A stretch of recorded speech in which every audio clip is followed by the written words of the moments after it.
لیلا مجنو کی اصل کہانی۔ لیلا مجنو کا قصہ کیا تھا؟ یہ ایک عربی داستان ہے۔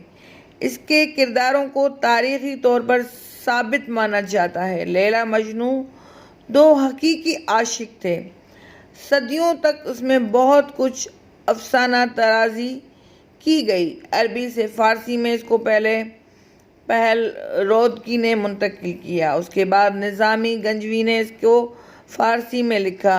اب تک 1000 سے زیادہ مرتبہ اس داستان کو مختلف زبانوں میں مختلف لوگ نثر و نظم میں لکھ چکے ہیں۔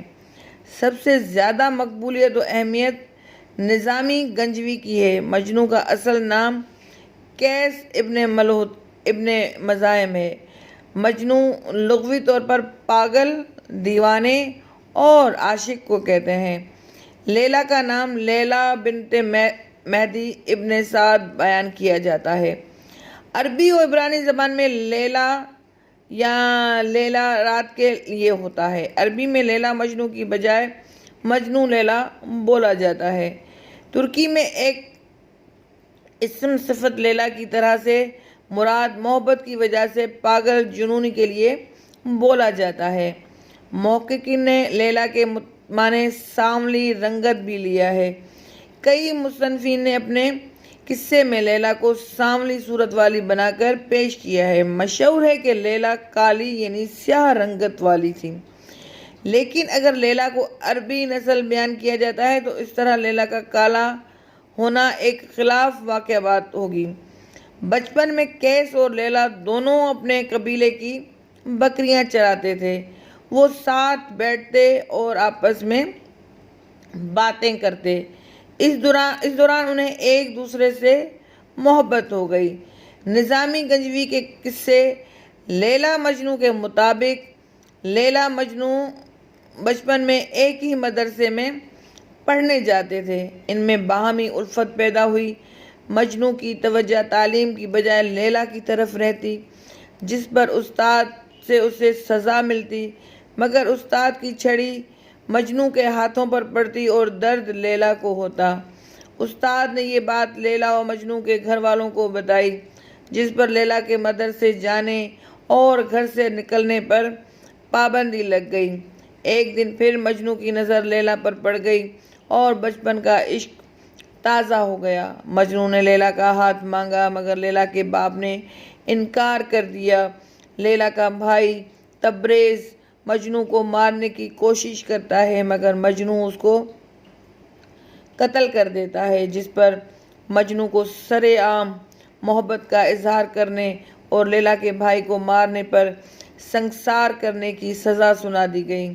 کچھ کہانیوں میں تبریز کا قتل کا قصہ نہیں ہے، بلکہ رشتہ دینے سے انکار کیا جاتا ہے اور کچھ عرصے بعد لیلا کی شادی کسی دوسرے کے ساتھ کر دی جاتی ہے، جس پر قیس پاگل سا ہو جاتا ہے۔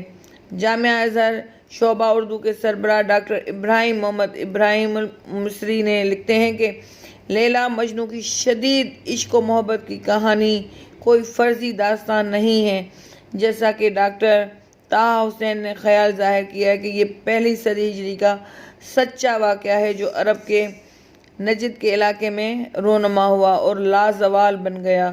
مجنو ایک مالدار نجدی قبیلے بنو عامر کے سردار کا بیٹا تھا۔ وہ ایک گورا چٹا خوبصورت اور خوش گفتار نوجوان تھا، شاعر تھا۔ قیس نے لیلا کے اوپر شاعری کرتے ہوئے ایک جگہ لکھا ہے، ترجمہ: وہ ایک چاند ہے جو ایک سرد رات میں آسمان کے وسط میں چمک رہا ہے۔ وہ نہایت حسین ہے۔ اس کی آنکھیں اس قدر سیاہ ہیں کہ انہیں سرمے کی ضرورت نہیں۔ قیس کے والدین اپنے خاندان کے ساتھ لیلا کے والد کے پاس گئے اور لیلا کا رشتہ مانگا۔ لیلا کے ماں باپ کو داغ بدنامی گوارا نہ ہوا اور انہوں نے رشتہ دینے سے انکار کر دیا۔ اس دوران قبیلہ ثقیف کے ایک نوجوان نے بھی، جس کا نام ورد تھا، لیلا کو شادی کا پیغام دیا۔ لیلا کے والدین نے یہ رشتہ قبول کر لیا۔ قیس اس قدر مضطرب ہوا کہ وہ بیمار ہو گیا۔ اس کے والدین نے چاہا کہ وہ اپنے قبیلے کے کسی اور خوبصورت لڑکی سے شادی کر لے، مگر اس کیس لیلا کی محبت میں اتنی دور نکل گیا کہ واپسی ممکن نہ تھی۔ رفتہ رفتہ کیس کی حالت ایسی ہو گئی کہ اسے اپنے تن بدن کا ہوش نہ رہا۔ لوگوں نے کیس کے باپ کو مشورہ دیا کہ وہ اسے مکہ لے جائے اور بیت اللہ کی پناہ میں دعا مانگے۔ کیس کا باپ الملو اسے لے کر مکہ گیا اور حرم شریف میں سے کہا کہ غلاف کعبہ سے لپٹ کر لیلا اور اس کی محبت سے نجات کی دعا مانگے۔ اس کے جواب میں کیس نے یہ دعا مانگی کہ اے اللہ مجھے لیلا اور اس کی قربت عطا فرما۔ تو الملو کیس کو واپس لے آئے۔ راستے میں اس نے ایک جگہ پہاڑی پر اپنے آپ کو گرانے کی بھی کوشش کی مگر لوگوں نے پکڑ لیا۔ اپنے قبیلے میں واپس پہنچ کر کیس کا باپ ایک بار پھر لیلا کے باپ کے پاس گیا تاکہ اسے لیلا کی اپنے بیٹے سے شادی پر آمادہ کرنے کی کوشش کرے مگر پھر انکار ہو گیا۔ لیلا کی شادی اس دوسرے لڑکے سے کر دی گئی جس کا پیام آیا تھا۔ لیلا خود بھی کیس کی محبت میں گرفتار تھی مگر خاندان کی نیک نامی اور والدین کی اطاعت سے مجبور تھی۔ کیس کو یہ معلوم ہوا کہ لیلا کی شادی ہو گئی ہے تو اس پر قیامت ٹوٹ پڑی۔ اس کا ذہنی توازن بگڑ گیا، وہ اپنے وجود کو بھول گیا، گوشہ نشین ہو گیا اور پھر ایک دن صحرا میں نکل گیا۔ لیلا کو آوازیں دیتا، پہاڑوں، درختوں، جنگلی جانوروں سے پوچھتا لیلا کہاں ہے۔ اسی حال میں ایک دن اس کی نظر ایک ہرنی پر پڑی، وہ اس کے پیچھے ہو لیا اور نگاہوں سے اوجھل ہو گیا۔ اس کے گھر والے صحرا میں اسے ڈھونڈتے رہے۔ چوتھے دن وہ نے ایک پتھریلی وادی میں سے ریت پر مردہ پڑا ملا۔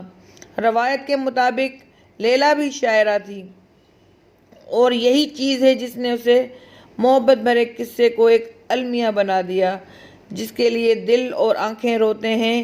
یہ ممکن تھا کہ یہ محبت شادی کے ذریعے ان کے اجتماع پر منتج ہوتی اور خوشیوں بھری زندگی انہیں حاصل ہوتی مگر تقدیر کے آگے تدبیر کا کہاں بس چلتا ہے۔ امیر خسرو نے اس واقعے کے 1299 عیسوی میں کتابی شکل دی اور جامی نے 1884 عیسوی میں لیلا مجنوں پر 3860 صفحوں کی کتاب لکھی۔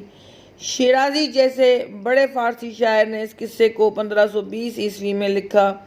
بلے شاہ فرماتے ہیں کہ کیتا سوال میاں مجنوں نو تیرے لیلا رنگ دی کالی ہے، دتا جواب میاں مجنوں نے تیری اکھ نہ ویکھن والی ہے۔